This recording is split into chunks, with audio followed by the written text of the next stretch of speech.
The Hawaii Department of Education says over 3,000 kindergarten, primary and high school students have been displaced as a result of the wildfires in Lahaina.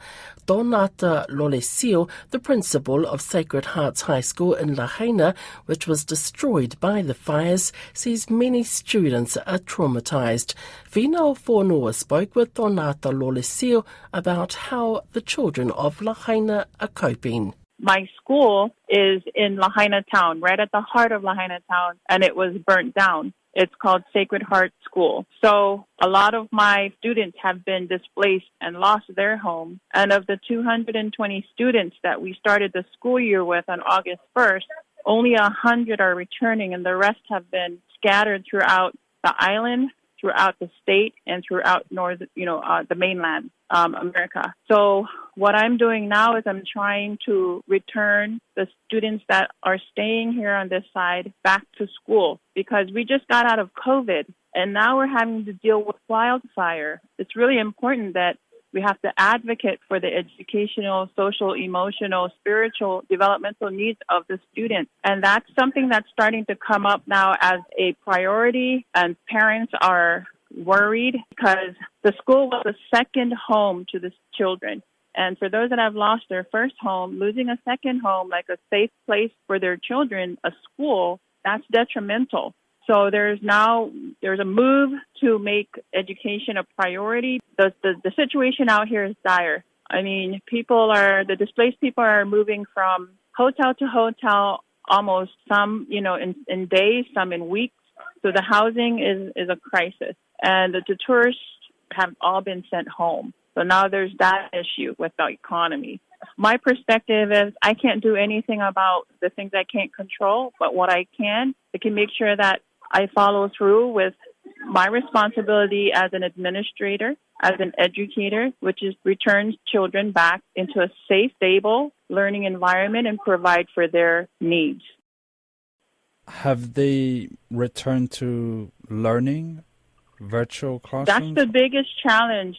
That's the biggest challenge now because we know for a fact over the COVID lockdowns that virtual learning is not the ideal learning situation for children. And there's been a very significant decline in reading and math having come out of virtual learning, that it cannot be an option in a time like this for our children. They need to be with a teacher and receive in-person instructions. No matter how that happens, we need to make an effort to be able to provide that for our children. And, I have to say that I am very proud to work with faculty and staff who are committed to this work, to continue this work, because I have almost half of them who are displaced themselves.